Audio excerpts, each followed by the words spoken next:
Coming up on this episode of DL Weekly, some of the D23 panels have been announced. Disneyland is already planning for the holidays. Progress in Toontown. Shop Disney is full of Halloween. We continue our conversation with legendary Disney Imagineer Terri Hardin and more. DL Weekly starts now. This is your captain speaking to you from the wheelhouse. I'd like to welcome all of you aboard the DL Weekly podcast. For safe passage on our trip, please do not sit or climb on the outside railings. And be sure to watch your children. The water can be unpredictable in these parts, and we'd sure hate to lose any of you. Hello and welcome to this episode of DL Weekly for the week of August 3rd, 2022. I'm Teresa Urban. And I'm Tag Bushman. I can't believe it's already August 3rd. What has happened to this summer, I'm telling you. Well, thank you to Christy S. and Bethany W. for becoming official weekly tiers on our Patreon. Our supporters get some pretty fun perks like DL Weekly swag, bonus content, and access to our Discord community. Also, live streams like the one that we are streaming out of the recording of this episode right now to our annual pass holder and above supporters. They can watch this while we're recording and have some conversation and everything. They can watch this on YouTube, basically. So if you would like to be involved in some of that and have some more Disney magic in your day, head on over to dlweekly.net/support to join the community. Just wanted to give everyone a reminder that there is still time to enter in our giveaway. So if you haven't heard, we teamed up with our friends over at The Op to give away not one, but 2 prize packs that both contain Disney Sorcerer Arena Epic Alliance, the core version of the game, and also their first expansion pack, which is Turning the Tide. To enter, please visit our website, dlweekly.net, and be sure to click on the giveaway link at the top right hand of the page there. We do have a nice fun bonus word that'll get you an extra entry, so be sure to use bonus word flubber to double your chances of winning. Winner will be announced on Monday, August 8th. Good luck, everybody. We have some details about our D23 meetup. We will have a weekly tier meetup at the Disneyland Hotel at the Fireplace near Trader Sam's on Saturday, September 10th from 8 p.m. to 10 p.m. So that's the D23 Expo goes to 7 p.m., so that gives us a little bit of time to get over there. If you can stop by for any amount of time, please feel free. We'll also be at the Expo the entire weekend, so if you see us around, say hi. Also, if you are there and you have to leave pretty quick, let us know, because we'd like to do a big group photo, but we'd like to have as many people as possible in that. Worst comes to worst, we can also just do a photo with just you as well. Now let's get to the news.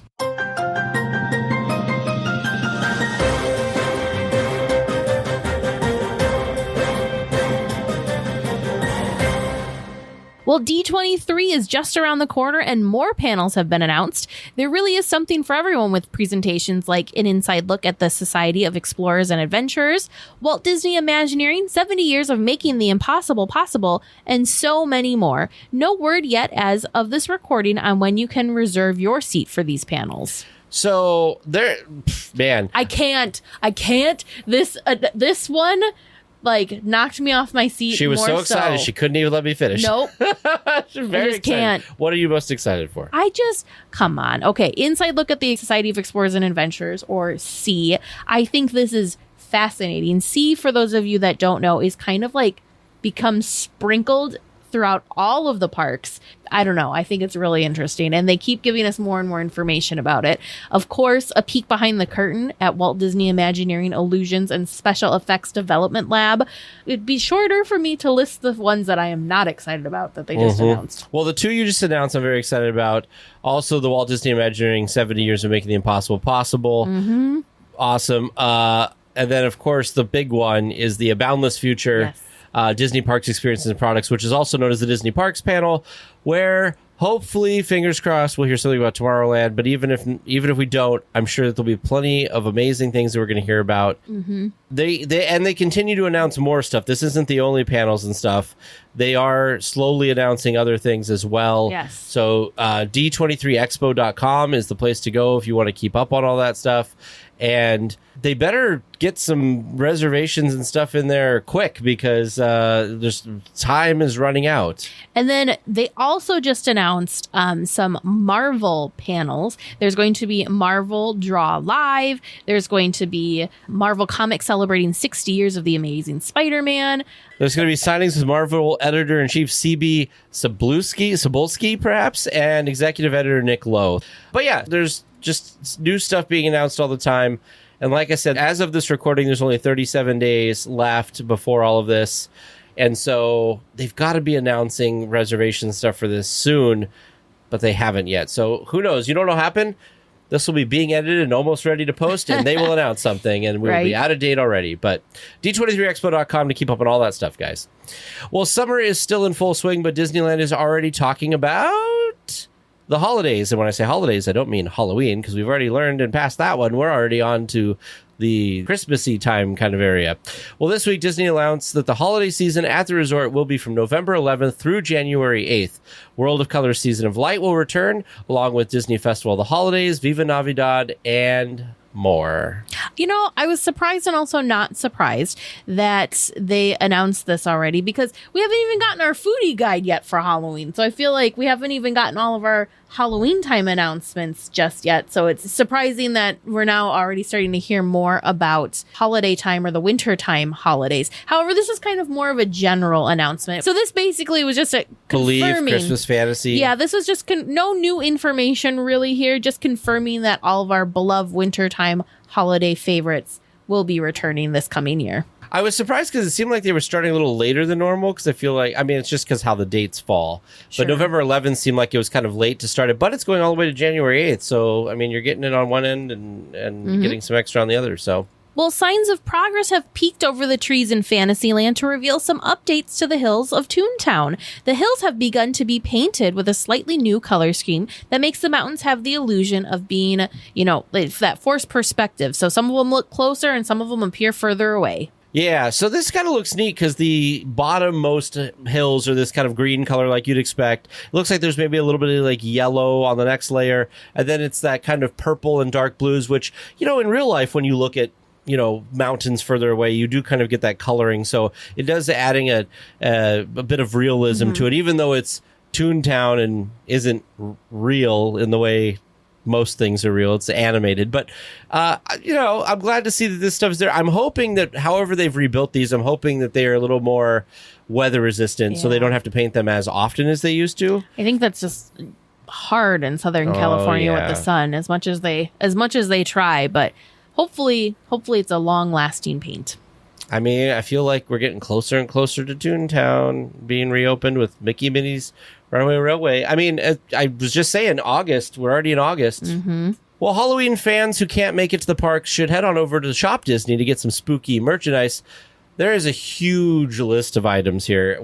Is there any of these stuck out to you, Teresa? I'm the most excited, which this isn't really even a Halloween theme, but they released some sketchbook ornaments that I think are just so fun, and they kind of span over the remainder of the holidays this year, because we've got like their Haunted Mansion theme. So that's why they're being released now with it being Halloween time. But we have one that's Master Gracey standing at what looks like the entrance gates to the Haunted Mansion. We also have the Hatbox Ghost, a new version of the Hitchhiking Ghost in a Doom buggy, Constance, and a second version of the Hitchhiking Ghosts, kind of just hitchhiking how they appear in the attraction.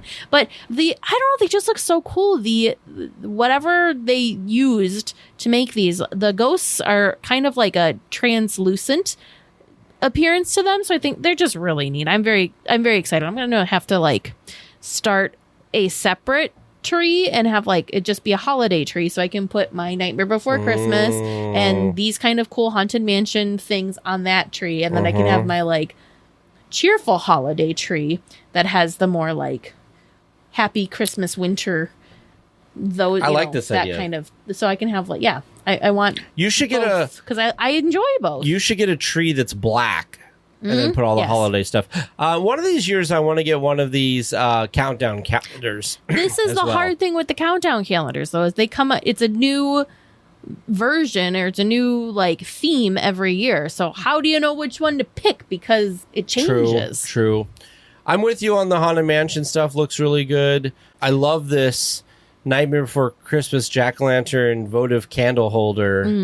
Very cool looking. I also enjoy last one. Oh, yeah. Mickey Mouse light up skeleton costume accessory set, because it's like Mickey hands, but the light inside glows where it looks like a skeleton, and then the ears. There's also a lot of fun skeleton dance themed merchandise that I find very fun. There's some glasses that are very cute, very fun. And then when you say glasses, you mean like you drinking could drink glasses. out of? Yes. Yep, like drinking glasses. And then there's also this incense holder, like the figurine. I just like the style of it. It's very cool. Well, for a link to see all of these things, it's in our show notes. Weekly Tiers who would like something sweet at the resort, and let's face it, who doesn't? There is a new treat for you. The Blueberry Hand Pie has come to Trolley Treats on Buena Vista Street in Disney California Adventure. The hand pie is filled with a blueberry filling and topped with blue frosting. The pastry is soft and buttery.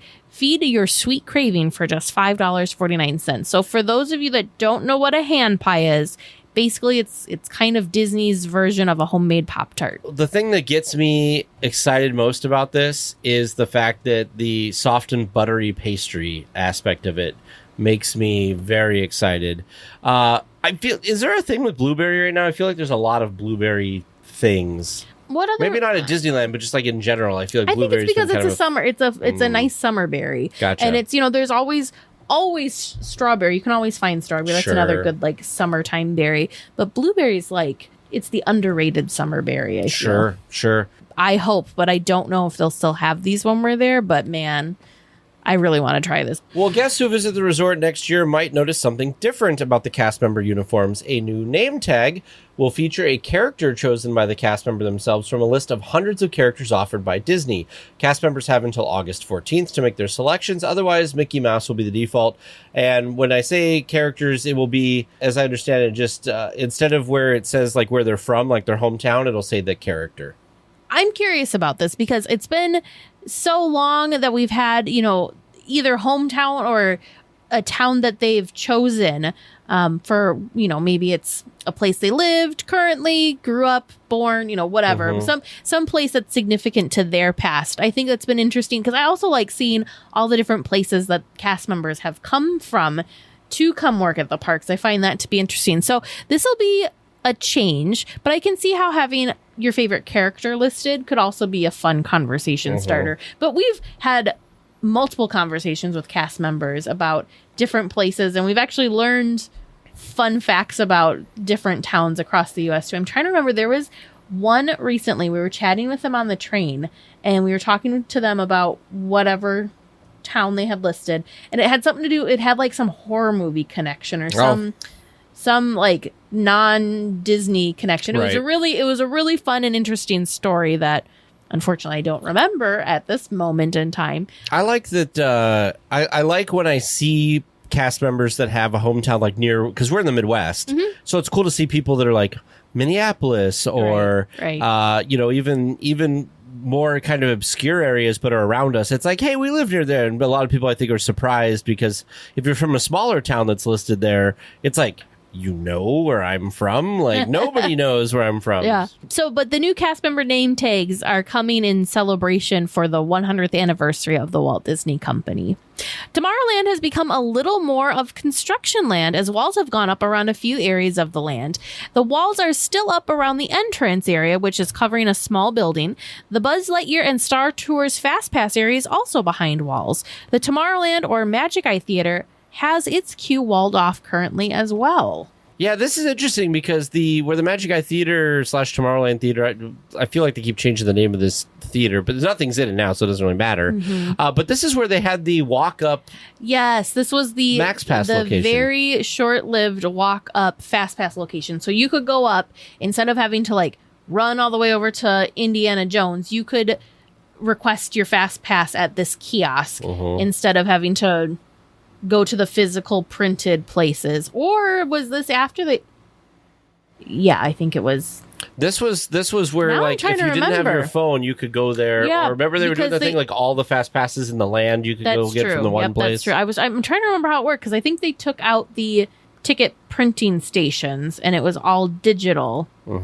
And this was the option if you didn't have a phone kind of thing. Because, this was post-printed fast passes. It's getting kind of confusing because we had changes and then everything kind of changed all over again. So they're just kind of reworking those areas, taking out, just redoing the cement on where those machines once had been. I'm assuming that they'll probably do like what they did in Frontierland over by Big Thunder Mountain and make it into like perhaps stroller parking, that sort of thing. Since these are kind of areas that are off the main walkway and just kind of like tucked off to the sides, but still convenient and next to areas that would be busy. So like the one that was for Star Tours and Buzz Lightyear is like tucked next to the entrance to the Buzz Lightyear queue. So that would be between the queue and the store. Yep. Because right now it feels like a lot of the strollers get parked kind of in the middle under the little people mover track. So it'd be nice to kind of, which makes it hard to kind of cross over. Yeah. So that's my assumption. There's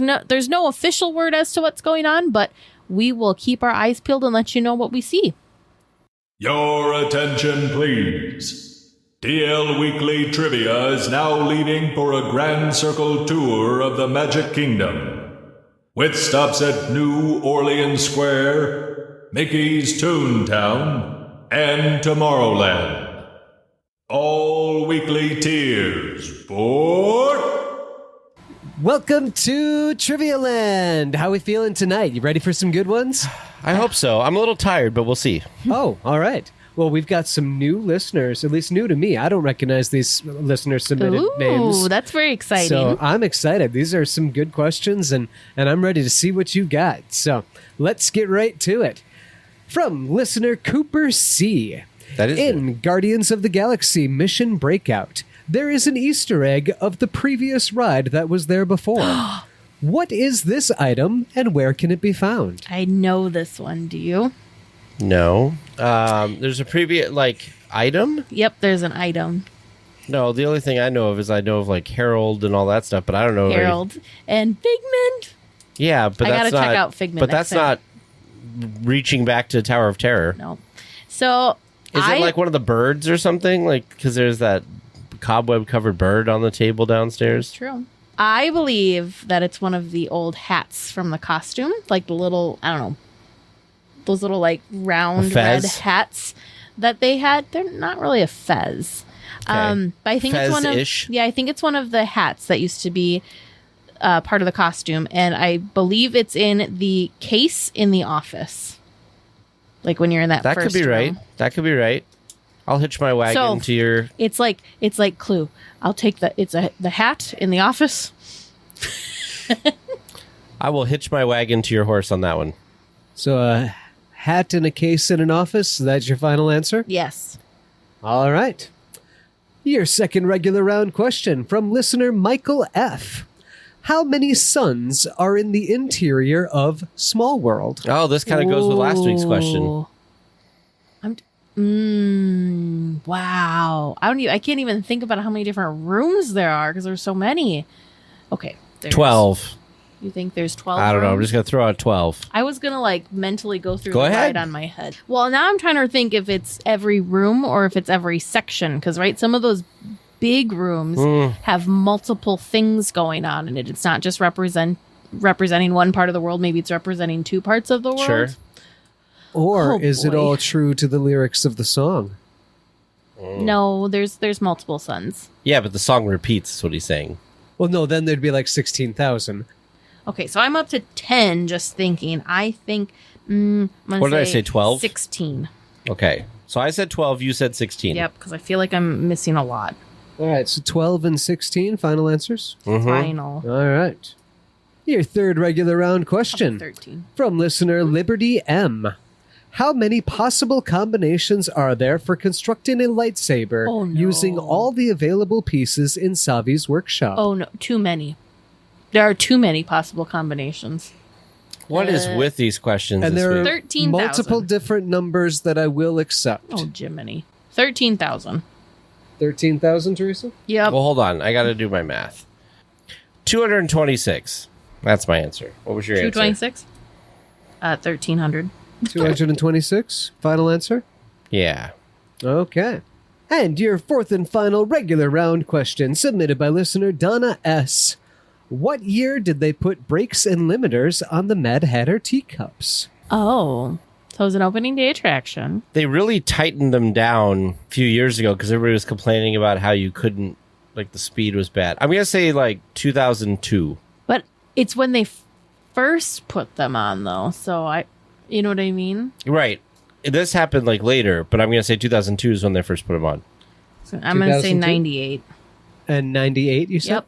Final answers? Yes. Okay. And your bonus question tonight, submitted by listener Ryan P. What is the oldest ride at Disneyland? The carousel. The carousel, yeah. Do you know Almost the had full me there. name of said ride? Oh, King Arthur's Carousel. Thank you. And is that your final answer? Yeah. Do some of the trains predate the carousel? No, I don't know. I'm going with carousel still. All right. Well, listeners, how do you think they did? How did you do listening at home? Stick around until after tonight's discussion topic, and we'll all find out together. Well, this week we are continuing our discussion and chat with Disney Imagineer Terri Hardin. You told this wonderful story at Disneyana, and I'm not. The only reason I'm bringing up these Disneyana things is I enjoyed your storytelling so much that I want to share it with our audience. So it's not that we aren't going to cover new stuff, but I would love to hear the story again because it was so great and I loved it. The attraction you love the most, the attraction that you basically did yourself. There's a whole story leading up to it and the production of it. Can you kind of share with everybody what that journey was for you? I'm happy to do that. And Tage, no need to apologize. Okay? Don't ever say you're sorry that you want to hear a story that I've told before. Okay? I speak to a lot of schools because I look white and I'm half black. And this is very, very, what's the word? Current nowadays, I guess I can say. So a lot of people are saying, what's your life like looking white and being of mixed races? Mm-hmm. Because there were hurdles in my life as a young person. And I want people of today, no matter who you are, to understand that God made you a human being. Mm-hmm. This is an honor and a privilege. You could have been a goose. Not that geese are bad, but geese have to fly south for the winter. And if you happen to be someone who doesn't want to fly south for the winter, and you're a goose, tough luck. Okay? So you're a goose and you want to stay up in Canada because you're not so big on humidity. And there you are flying south. And you're saying to yourself, I don't want to fly south. I don't want to fly south. Honk, honk, honk, honk. And it says, too bad. Honk, honk, honk. You're a goose. Geese fly south. Suck it up, buddy. But as a human being, if your day sucks today, you, the magical creature, can go to sleep and make it better tomorrow. Yes. Just by saying it's so. Mm-hmm. You draw the line in the sand. You say no more. And you can be the master of your universe. Is it going to be difficult? Of course it is. Is it going to be harsh? Of course it is. But that's what's fun in life. Mm-hmm. If everything was handed to you on a silver platter, you'd be like something out of WALL-E.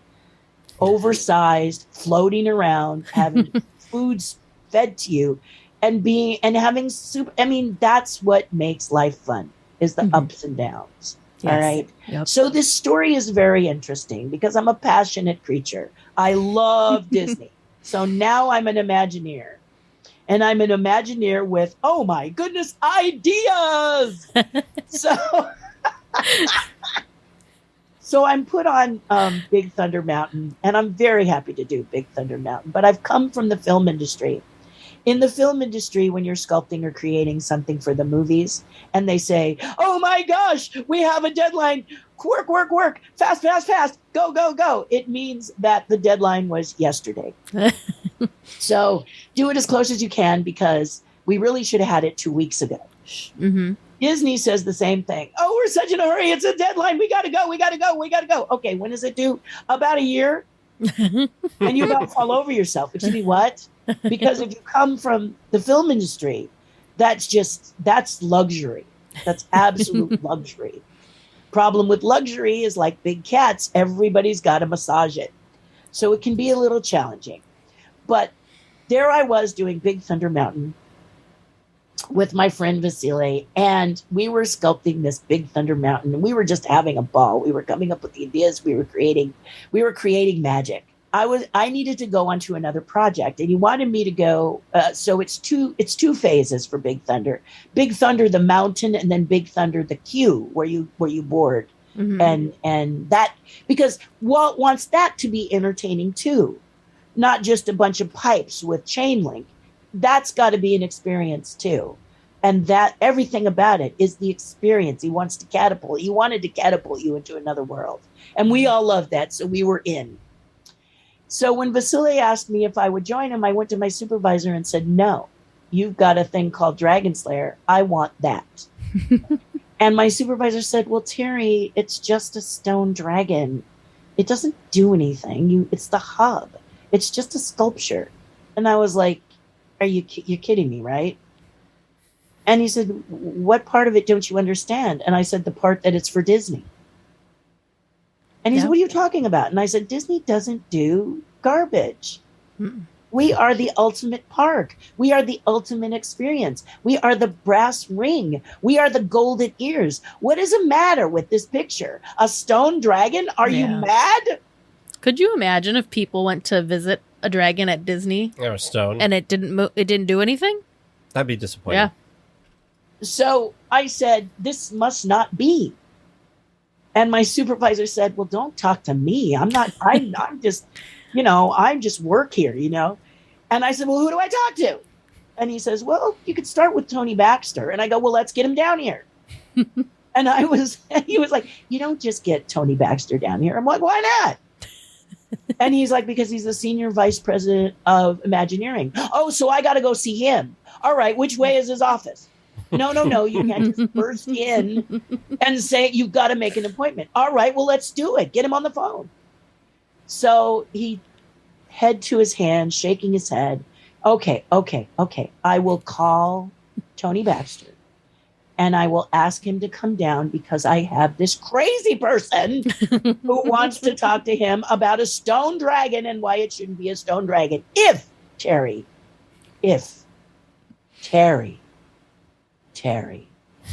keep it to 20 minutes. Whew, I say. Because as you can see, 20 minutes isn't easy for me. Okay, I'll do it. It's important. I'll do it. So we schedule Tony Baxter, and the day finally arrives. Now, I have illustrated a smock with a giant dragon going up my back. Because I am the dragon. I am the mother of dragons. I have been since I was probably 5. So dragons are everywhere. Dragons are my jam. Dragons are my thing. So I'm like, I got this. Mm-hmm. So I do display. I have a couple of drawing boards, and then I've got my whole spiel. I'm going to act the whole thing out. Is going to see. I will paint the picture. I will be Dick Van Dyke, Mary Poppins. They will see it. And so in walks Tony Baxter, and he has an entourage, a lot like when I saw Michael Jackson in Captain EO. A bunch of people behind him who are there to make sure he has something to drink, take down any notes he might need to have, and relay questions to me if Tony doesn't feel like speaking. So an entourage. And the first one's job was to get Tony a chair. And so Tony sits about, 10 feet away from me, 8 feet away from me, in a chair, and looks up at me. Now, pretend you're Tony. You look up and you see this girl, hair going all directions, because my hair looks a lot at that time like a haystack. And my eyes are on fire. And I probably look like something from the Scarecrow of Romney Marsh, actually, now that I think about it. But anyway, I'm standing there, and I look like someone who's getting ready to run a sprint race at the Olympics. So just imagine I'm waiting for the gun to go off. And I'm vibrating. I'm like this little dog who's been told to stay, but I can't. I'm just waiting. Give me the signal. And Tony looks at me and he's very surprised. Are you Terri Hardin? Yes. Are you Tony Baxter? Yes. And I, Terri Hardin, say, Tony, say go. What, says Tony? Say go. Okay. Go. And this is how I presented it.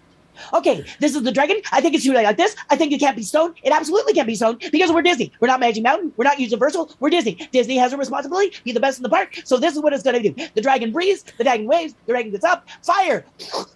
Water. And he goes, oh my God. Stop. Please. Stop. And there I am. I look at my watch. Hey, Baxter, you're cramping my style. I only have 20 minutes. Seriously, guys. Seriously? Baxter? Really? But I did. I have a witness. And Tony said, whoa. He said, if I give you more time, will you slow down and walk me through this? And I went, sure.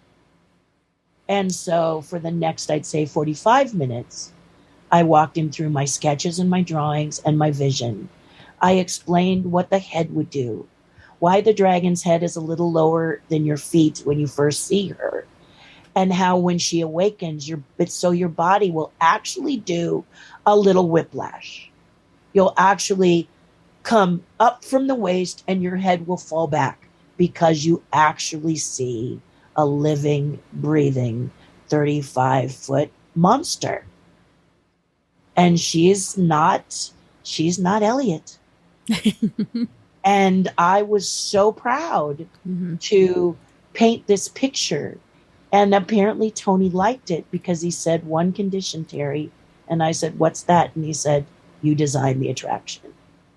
I had never designed an attraction in my life ever. But did I let the voice say, can you do it? And say, no, I can't. I just walked through the door and figured it out on the other side. And I thought everybody does this. And now I'm learning that everybody does not do this. So my job nowadays is to tell you it's scary, yes, but it's also fun. Don't let the scary keep you from doing that which could change your life. Play a part in your changing of your own life because you have the ability. And it was the most magical project I mean, there were others, but that one I got to design from the cement up. I spoke with people who did effects. I designed effects. I talked to animators on how she would be animated. I talked to people about the smoke. I described how when sleeping, I wanted smoke to seep from the mouth and nostrils. After all, the dragon breathes fire. It's not like a light switch.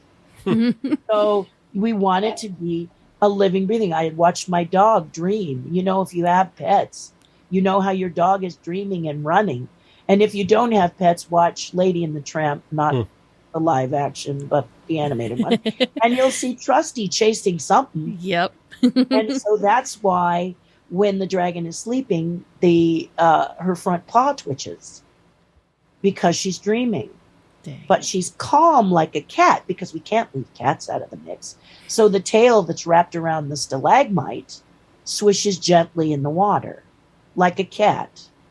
A cat's tail tells. When a cat is mad, that tail whips around like a bullwhip.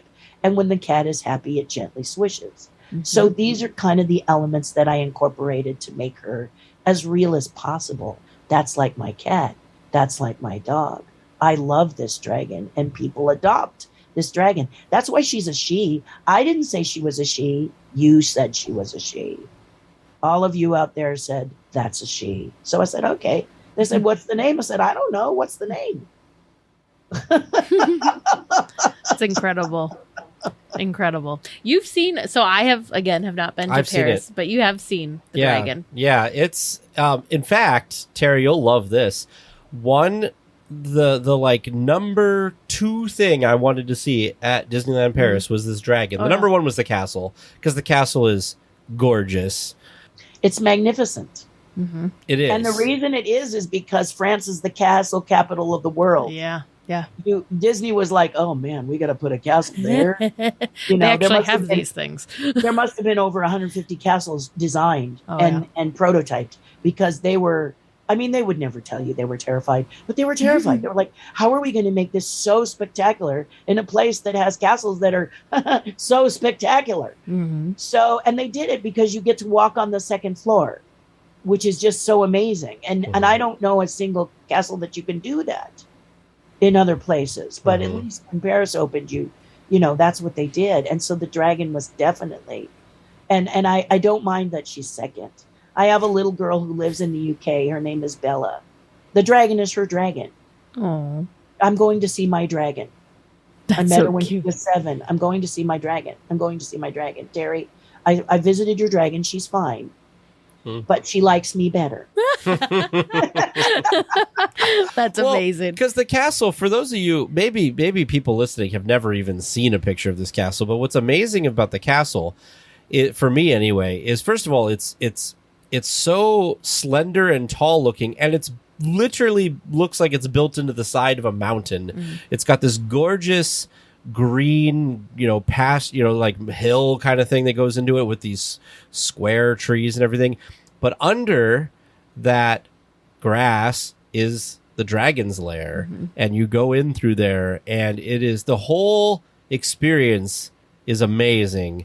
And the fact that you sit there for a while and the dragon's asleep and the dragon wakes up and the dragon looks around like, where's my lunch? Maybe you, I don't know. But is amazing. And it's so cool because it is an attraction, but it's not an attraction like you would think of an attraction. For me, I think, you get in a ride vehicle and you go through something, or, there's some type of, conveyance or whatever. This is like a walkthrough. You just kind of go through and there it is. And you could spend as much time as you want with her and enjoy her sleeping and waking up and the whole thing. And that's probably, her dragon, because she probably sits there and spends a lot of time with it. Well, honestly, so people in Paris voted it the #1 attraction in Paris when it opened. And you are correct, Tage. It's not an attraction. It was never meant to be one. It was supposed to be the hub. Like we have Walt and Mickey. It was supposed to just be a central point for you to get to any land you wanted to get to. Really? In fact, the way that it's designed, some people miss it. Yeah. Can you imagine going all the way to Disney Paris and missing the dragon? That'd be awful. Oh my Seriously. God, it breaks my heart when somebody says, there's a dragon underneath the castle in Paris. No. Yeah. Did you not talk to anybody? Nobody told you that there was... Did you not go? Yeah. Oh, I'm sorry. Oh, ow.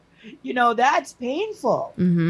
Because people will tell you, when I do talks, I'll say, which the best castle in the world is. And they go, yeah. And they'll name their own. And I'll go, no, it's Paris. And they say, no. And I go, yeah, it's Paris. You want to know why? Why? Because there's a dragon underneath. Oh, what?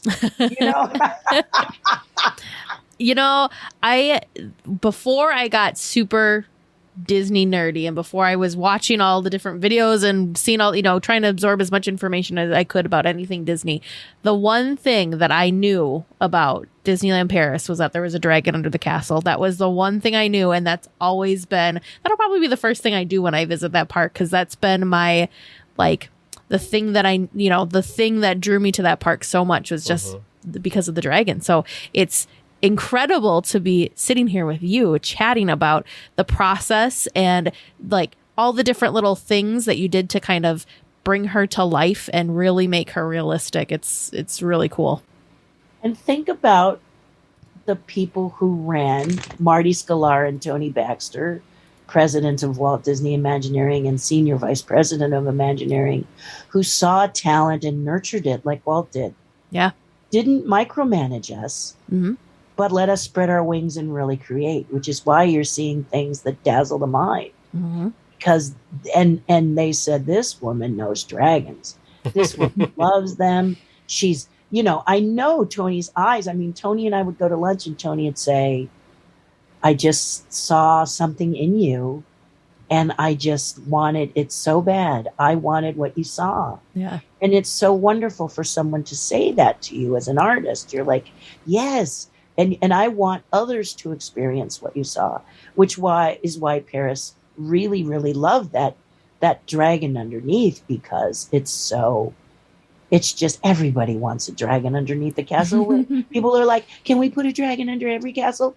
Well, no, but the dragon was actually something I helped sculpt in high school. We did a field trip to Imagineering and we helped sculpt the dragon, which was originally for Tokyo Disneyland. Wow. But they put this dragon in a cramped elevator. It looked like, what is it, canned dragon? You saw an eye, you saw teeth, and you saw you saw a paw. It looked like back in the day when a lot of my colleagues would try to see how many people they could stuff in a Volkswagen bus. And here's this poor dragon, all cramped in there. And so I guess Tony said, we got to do something that lets the dragon, breathe and unfold and relax. And so I took the dragon that was done then and did a casting of it and then re-sculpted it to fit in that space, and then made that space. And I wanted it to be a little cold when you go in, so it feels like a cave. Mm-hmm. I want you to feel it as well as see it. It's very important to me and to Imagineers, because that creates the whole effect. Mm-hmm. That's what makes California Soarin' so fun, is when you smell the oranges. Oh yeah. Uh-huh. Mm-hmm. People go, oh, I smelled the oranges. That's if people would just listen to what really affects people when they come out, the experience was just like nothing I ever could imagine. This is what needs to continue to happen. And I'm grateful to say that, I love this attraction, and I love to see people light up when they've seen it and send me photos and say, look, I went and saw your dragon and I just love it. It's a real blessing to be a part of it. Can you also talk just real quick about the chains with the dragon? Oh yeah. Mm-hmm. The collar. Oh yes. Well, so it's the story behind the dragon, and everybody loves a backstory. You Marvelites out there, but this is the backstory of the dragon, because as an actor, I do a lot of voice acting, and I'm a puppeteer with Jim Henson, off and on. So I'm always creating characters, and hopefully painting a picture that you've all been able to visualize. But I was told that Merlin's Magic Shop would be above. Originally, it was illustrated as Merlin's Magic Shop. Now it's kind of like a place where glass blowers make glass and stuff. And the parks are always going to change the original concept, sometimes to suit them. So it's always good to go as early as you can, so you can see what the Imagineers thought, because there will be changes. Oh, yeah.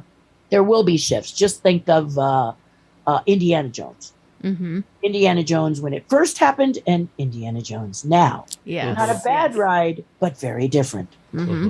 So I said, well, if it's Merlin, who is a very magical being, and we have this lovely dragon who is also a magical being, why would she be captured? Why would she not? Why would they just not have a mutual agreement that this is a place for the dragon to find sanctuary, therefore no collar? And Disney said, yeah, no, we're putting a collar on it. And they built this massive collar, like something from Ray Harryhausen's Sinbad. And but the French, I was really grateful. I don't know if they did it on purpose, or they heard one of my stories, or they just felt the same way. But they snapped the link. Mm-hmm. So there's a collar, but there was a chain in the very beginning. There was a chain that kept the dragon from reaching out to you, and that was because they were afraid people would be afraid, like they would believe that the dragon would attack. But but people are, they love the dragon, and for some reason they feel safe around her. So that's the deal, is that now there is no link, and it's just I'm happy here, and as long as you don't cross the water and come and try to fight me or anything, I'm good, and you're good right where you are. So it's a very cool thing. It is very neat. Yeah, Imagineering is a really wonderful place to work, because you've got these major egos in the world, including my own, and we put it on the shelf and work together. And I say, if you could say one word about Imagineering, it's collaboration. And it's just so much fun to collaborate with these mega minds and these mega art people that magic happens. That's how the magic happens. We come together and create fireworks. Yeah. So incredible. So the Dragon's Lair, your most favorite. Is there anything else that stands out to you with your career at Disney that were things that maybe you were, ideas that you were really excited that happened, things that you were really happy to be a part of, any other projects that stood out to you? Disney Imagineering loves weirdos. And I loved being among weirdos and oddballs and misfits of science. You know, the perfect people in life, I think, have kind of a boring life. It's like when I see the lead actors in a movie, they're not what excite me, but the salt and pepper people who are the character actors around them. Yes. That really make my life I just love them. I just love them. Love watching how they interact with the lead. The lead has to be the straight arrow, but the characters on the side can be so quirky and funny and silly. And that's Imagineering. If Imagineers go to visit Disneyland, they make us take our badges off because we're so weird. Dreadlocks and piercings and tattoos and teeth hanging. And I mean, it's just, we're all it's just, we're people that don't fit that front line brand. Sure. That all American, so we had to take stuff that we had to take our name tags off. And I've always thought that was kind of a badge of honor. We were officially the people under the stairs. The creative sorts. Yeah. But there are projects that have been very special. When I got Ghostbusters, that was a page turner. And although most of your people are Disney, Ghostbusters was super special for me because I was a fan of Bill Murray's. And the reason I was a fan of Bill Murray's is because of Caddyshack. Yeah. And the person who taught me about puppetry was the gopher. So the puppeteer of the gopher in Caddyshack was the person who mentored me to be the puppeteer I am today. Oh, wow. And so when I saw Bill Murray, the first thing I did is I ran up to him and I told him, I loved you in Caddyshack. Well, imagine Bill Murray. He does this super, I just got up, deadpan look to me. And he says, Caddyshack. Caddyshack, really? Caddyshack. Wow. That's so yesterday. And I said, yeah, but I love it. I love it. My mentor played the gopher and you're just lovely in it. And your transitions are great. And I love the way you say Cinderella story. And he looked at me and he said, well, what about Saturday Night Live? And I said, I'm sorry, I don't own a TV set. I've never seen Saturday Night Live. And he went, what? Like that loud. I knew I had done something wrong, Teresa. So, Dan! So he calls Dan Aykroyd over. Oh, gosh. And the two of them are staring at me. Now, all I could think of when I saw Dan Aykroyd was Stan Laurel of Laurel and Hardy.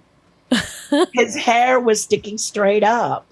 And I thought, gosh, he could play a good Stan Laurel. I didn't say that. But yeah. And he was like, what?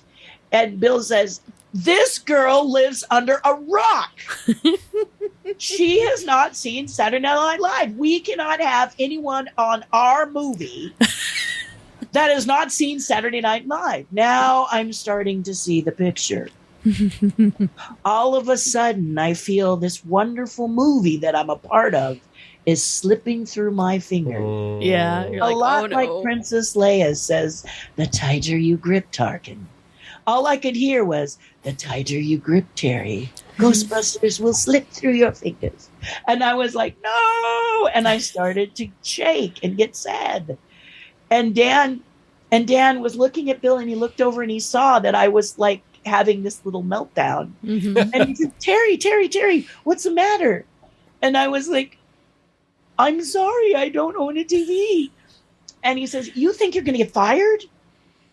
And I was like, well, and he said, no.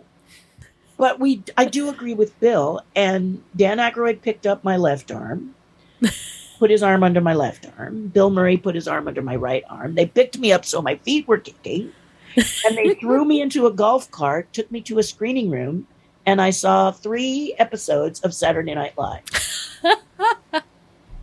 That's incredible. Now, many of you would go, wow, how cool. All I could think of was, please laugh. I don't want to lose my help job. Me laugh. Lord, I've never seen Saturday Night Live. What if it's not funny to me? All of this is happening in my head. Do you think I can fake such a thing? I don't think so. So I just prayed all the way to the screening room. And luckily they showed me some really good ones. And the last one they showed me was Land Shark. And I love sharks. I love anything that has to do with sharks. I love Jaws so much. And this Land Shark parody was so funny. The minute I heard the knock on the door and knew it was called Land Shark, I was laughing. I was laughing. Knock, knock, knock. Who is it? Land Shark. You're just like, what? Room service. Candygram. It was just brilliant.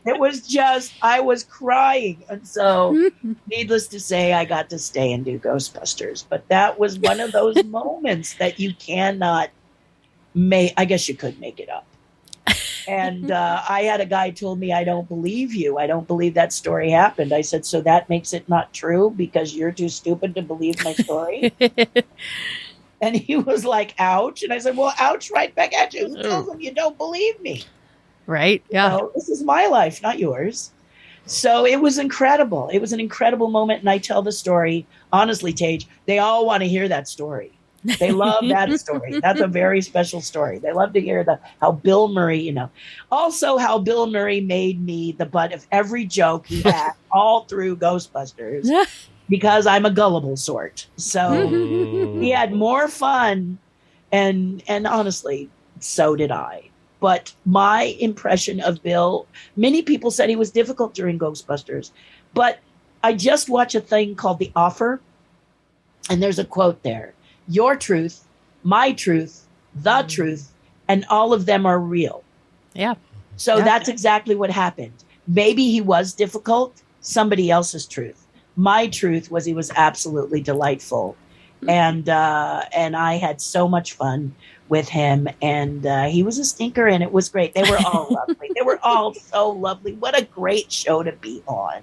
I just can't believe you've worked on all of these amazing things that, Ghostbusters. I love Ghostbusters. That's such an iconic movie from my child. Now, I'm sorry, Terry. When it came out, I was 3, but it's still a movie from my childhood that I love and adore. Classic. And like Teresa said earlier, you did some puppeteering for dinosaurs, which I watched when I was a kid because it was on the CBS or whatever it was, or ABC, yes, evenings it was or whatever. ABC, and Tage, you never apologize for being young. But all of these, I'm looking through, and I'm realizing I need to go watch some of these movies again. I love Men in Black, and you were the puppeteer for the Twins. I remember the movie Jungle to Jungle, and you created the drugged cat that Tim Allen shot. And Tim Allen wrote a letter to the shop and said, thank that sculptor for the best prop I've ever had. Oh, that's awesome. It was lovely. You do these things with passion, and they're very, very, very, very happy. For example, in Captain EO, people used to love watching Captain EO, and there's that big scene where Michael Jackson is revealed. It's a woman. Really? Not Michael. Oh. I didn't know that. Nobody knows that. Right. And probably most shouldn't tell, but I will. You heard it here first, guys. I do see from your Wikipedia that when the Supreme Leader, who was played by Angelica Houston, was supposed to be lifted in the air, you stood in as the stunt double. Yeah, I think Angelica said, get that idiot get Terry to do it. I also saw, this Wikipedia article, by the way, is just amazing, because I'm just reading, little bits of stuff that, of course, a bunch of people know the Twilight Zone Tower of Terror. There's one at Disney Hollywood Studios, and then later in California Adventure. So when they pitched the idea, you were taken because of your hair? Oh, yes. So I had anti-gravity hair. Okay, my hair, take a male lion and Photoshop my face where his face should be, and you have my hair. Okay, that blonde, too. That blonde. I did a show with Dolly Parton. She asked me what mousse I used. I said, mousse? She said, oh, my God. That's amazing. You know, and I said, it's really my dad's side of the family that's why it has such leverage and is so thick. But yeah, so this is what I'm talking about, Imagineers. We're a bunch of kids playing around. So they saw me in the sculpture studio and my hair's defying gravity, and they go, Terri, we need to, we've done this mock-up of Terror. We've done this mock-up. So they use foam core. Y'all know what foam core is in the middle. So they did 1/2 inch foam core, and they built a full-size mock-up of the Tower of Terror vehicle. You know, the dropping thing, whatever it's called. The elevator. And the elevator. And they said, Terri, come on. And they combed my hair so it stood straight up. And then I put my hands up in the air like I was falling and looked up. And oh my God, it was a hit when they presented it to. It was a huge hit. They said, how did you get her hair to do that? They said, that's the way it is. It just is. That's awesome. They really had fun with that. And that's what I'm talking about. I was always about, and I still am, about artists helping artists. So there's an amazing man named Don Carson, just a brilliant Imagineer. And his wife got hired. And his wife is a brilliant painter. She's very good. And I found this out because we're doing Splash Mountain Tokyo. Team of 15 of us are working on Splash Mountain Tokyo. Oh, wow. I was brought in because Splash Mountain Tokyo was behind by 3 weeks. My job to catch them up. So I said, okay, I can do that. But I met this wonderful woman, and she was painting, poor thing. She was taking so imagine this, guys. It's like those little tags that you buy that you mark pages with that come in fluorescent colors. Yes. Okay, about that long.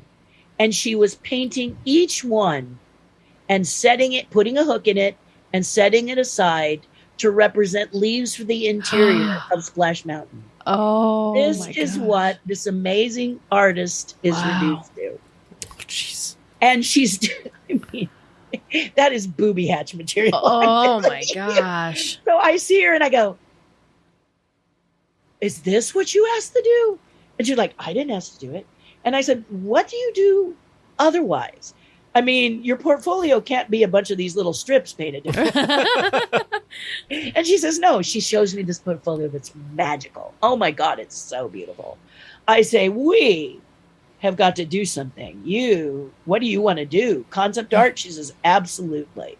I said, okay, let's say together, let's make a pact that when Disney comes up with something, we as artists are going to work to get you on a project that suits you best. Well, then after I finished Splash Mountain, I'm sent to the sculpture department. Finally, after so many years, I get to where I want to be, which is the sculpture department. I'm sitting in Blaine Gibson's cubicle. I'm looking at Blaine Gibson's notebooks. Wow. Because the Lord gave me 4 days of nothing to do but look through Blaine's work. Wow. Better known That's as incredible. Better known. I'm telling you. Just what a magnificent opportunity. Wow. For a young Yeah. Wow. That's incredible. So all of a sudden, I get my first project. I'm so excited. I'm going to be sculpting for Disney. You want to know what it was? It was the vomit seat. Oh, yeah. You're like, excuse me, what? What was worse is that because I don't talk at all, they used to bring people through, new Imagineers to various Imagineers so they would tell about their station. And here I am sculpting this seat. And he's got about 20, 30 new Imagineers there, new inductees, and they're smiling and they're looking around because that particular sculpture house has maquettes of pirates and maquettes of presidents. It's just a wonderful, whimsical place to walk through. And Terri, what are you doing today? You don't want to know. No, we do. No, you really don't. Yes, we do. Nah, I don't think so. And they go, come on. Now everybody's, of course, curious. Right. I said, all right, hold on to your hats. It's the vomit. It's a new vomit seat for Star Tours. And they all go, what? Wow. What's a vomit seat for Star Tours? Yeah, this is the thing. You're all saying that. I know you're all saying that on this podcast. And now put down your spoons, forks, and drinks if you're eating, because the next few sentences are going to be rather unsavory, if I can say that. Mm-hmm. So not everyone enjoys the tilting and bumping around of Star Tours. And needless to say, people have accidents, if you will. Yes. Namely, what goes in down your gullet comes out. Mm-hmm. The problem was the poor cast member who had to clean it up for the next person had a challenge because it was a corduroy cover.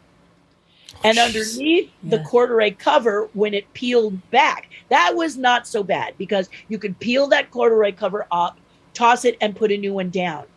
The problem was underneath. It was foam like in your couch. Oh, yeah. So Absorbent. there was no way that they tried their best, but it was just impossible to keep clean and sanitary. Yeah. It was just, I mean, I pity the cast member because all I have to do is get away and I have problems. Mm-hmm. So I was like, oh my gosh.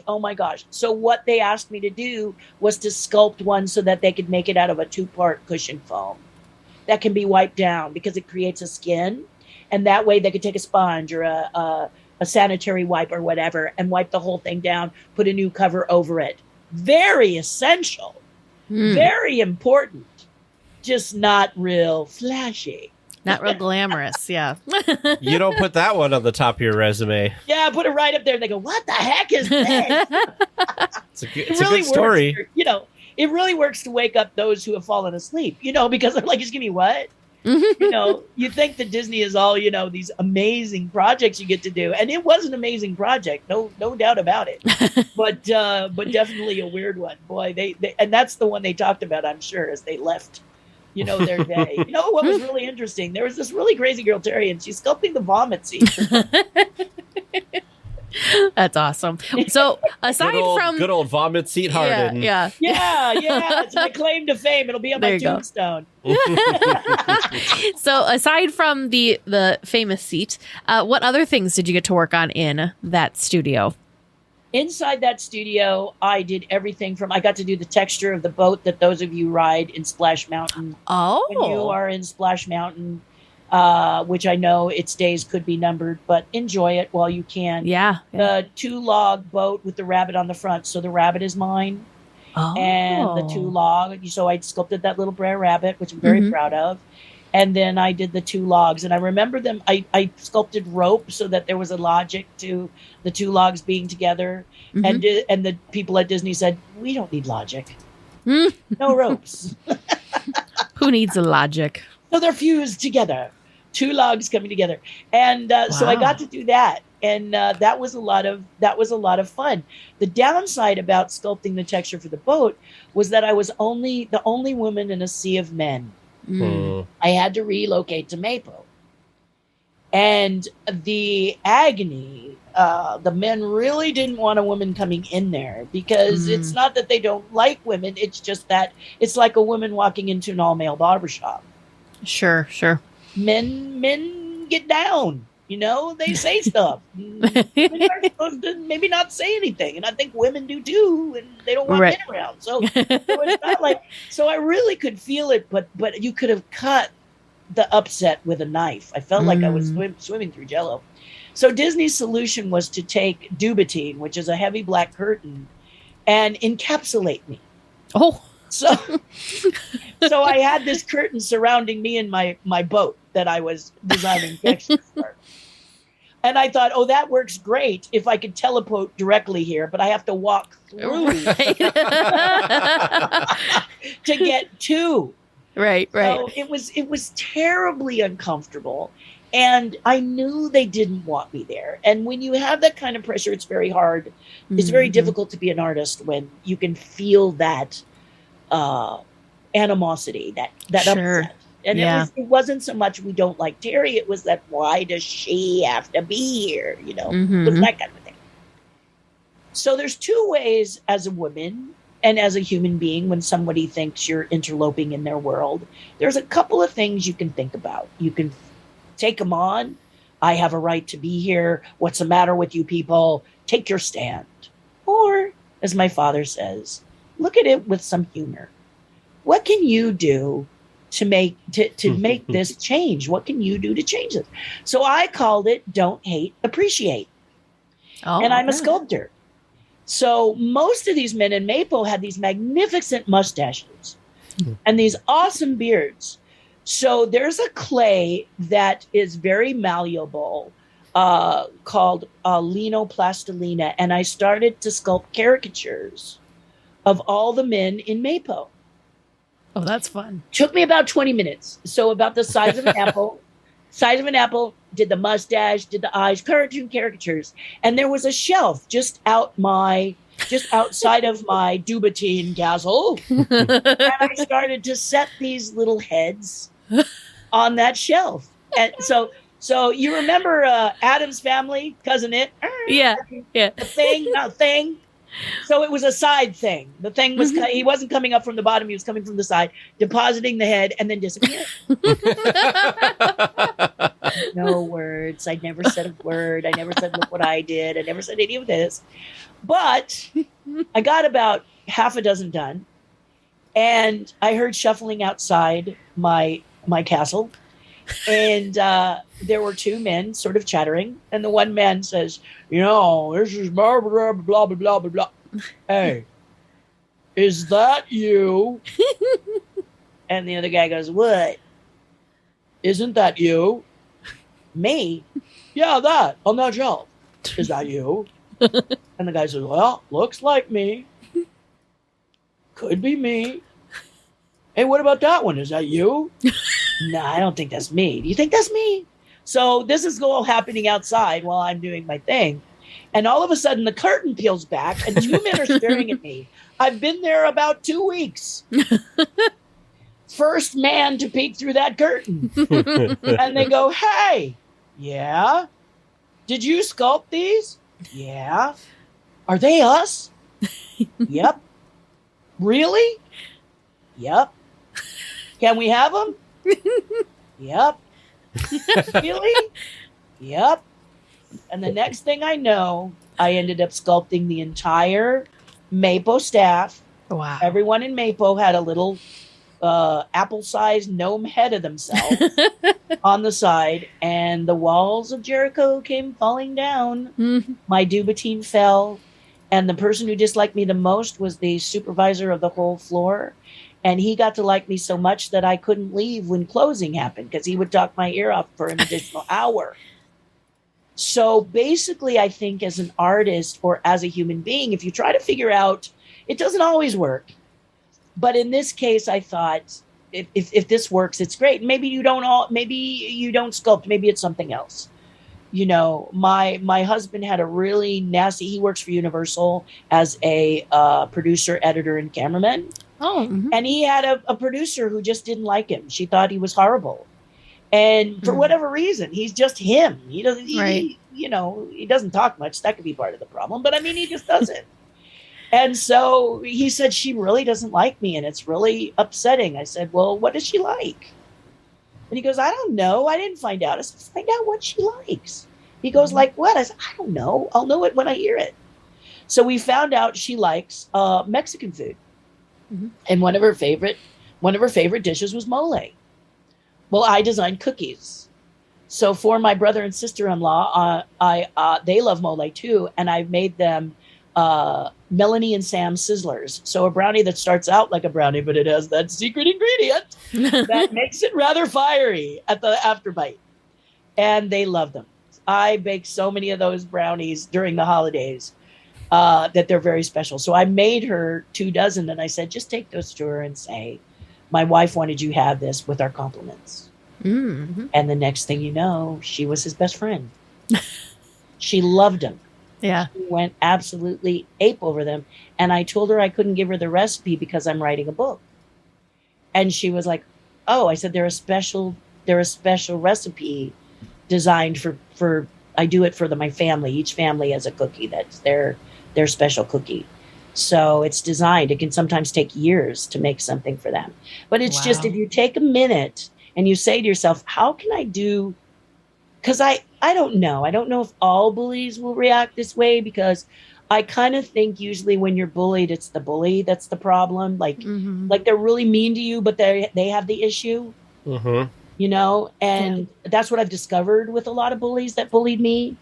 I mean, in the 8th grade, someone set my hair on fire. This is one pathetic individual. Yeah. Okay. I mean, he saw that it looked like a haystack, so I guess he thought a match would work. But the point is that, you know, somewhat of a loser. And it's really sad that he must have been so miserable that to take down someone who is so confident when they look like a nerd or a geek, you know, it's kind of a weird thing. So yeah. For part 3, make sure you tune in next week when we finish our conversation with Terri.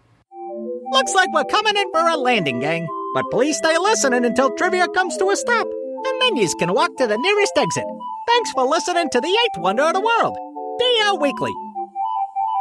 All right, welcome back to Trivia Land, where we're going to find out your answers and how you did tonight. How you feeling about it? You feel pretty good? You think you got it right? I mean, I don't feel completely miserable, but I don't feel great either. Oh, well, I don't want to make you feel miserable. I'm only fairly certain on one. I'm not even 100% on the one. Oh, well, all right. Well, let's see how you did. And you only have the listeners to thank for this. This wasn't me. Thanks, listeners. So let's find out. Your first regular round question submitted by listener the Cooper C. In Guardians of the Galaxy Mission Breakout, there is an Easter egg from the ride that was previously there. What is this item and where can it be found? You guessed a hat in a case in the collector's office. The correct answer that I was looking for is an old bellhop hat in a case in the collector's office. Look at you, Teresa. Woohoo! Well done. Both of you getting that one correct. Your second regular round question submitted by listener Michael F. How many suns are in the interior of A Small World? There is one as you first enter the first room. There is another one in Scandinavia, one above Don Quixote.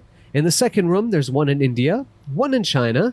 Moving on, there's a very animated one in Latin America, one above the mariachi, one that looks like an Aztec or Mayan mask, and finally a cool polar blue sun for a total of 9 suns, even though the song says there is just one moon and one golden sun. Wow, there's only 9? I was close-ish. I definitely thought there were more.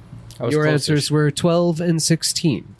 Your third regular round question submitted by listener Liberty M. How many possible combinations are there for constructing a lightsaber using all the available pieces in Savi's workshop? Your guesses were 226 or 13,000. 100. Oh, 1,300. Sorry. Yeah, Well, 100. Answers that I would have accepted. The total number of possible hilts you can build inside Savi's workshop, sticking to one theme with the limited number of pieces available, is 4 times 3 times 2 times 2 times 2 equaling 96.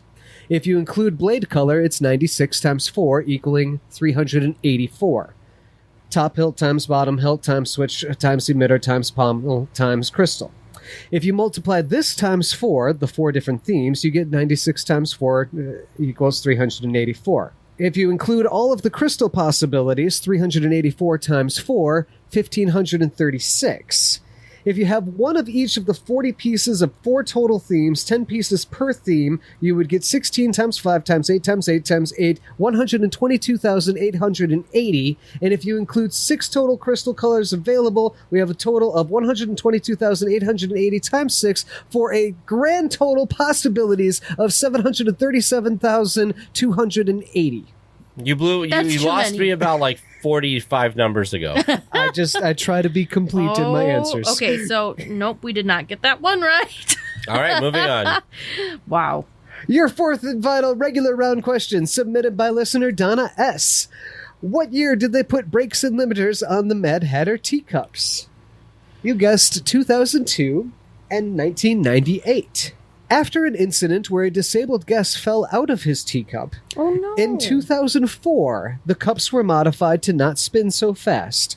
This was, of course, also after years of infamy of being the ride with the most motion sickness. So 2004.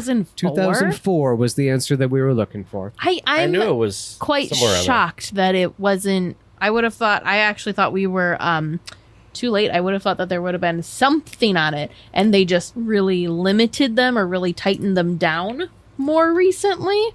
Yeah, wow. Because I was thinking like 70s or 80s, potentially. But then with your 2002, I'm like, maybe I'm far off. Wow. Man, tonight in the regular round questions, I've been pretty close, but not... What are you talking about? 226? No. Sorry, the 12 and the 9, and then the 2002 and the 2004. Oh, sure. That was close, yes. Yeah. And your bonus question tonight, submitted by listener Ryan P. What is the oldest ride at Disneyland? Constructed in 1922 and operated in Sunnyside Park in Toronto, Ontario, before being brought to Anaheim in 1954 and extensively refurbished before opening day in 1955, King Arthur's Carousel is the oldest ride in Disneyland. Both of you getting that one correct. So what was the score today? It was 3, 2, 2, and 2? You got two. the first one correct and the bonus question correct. Only because you hitched your wagon on my... We started and ended strong, apparently. Yes. So, listeners, how did you do listening at home? How do you feel about how Tag and Teresa did? Do you think that you've got some great questions that can really stump them next week? If you think you've got those awesome questions, feel free to send those in to us at trivia@dlweekly.net. We'll be back next week with more Disneyland news and information. Until then, go out and enjoy the parks. Please remain seated until the podcast comes to a complete stop and the doors have opened. Then collect your belongings, watch your head, and step carefully from the episode. On behalf of all of our crew, thanks for traveling with us. And we hope you have a happy and memorable visit here at DL Weekly.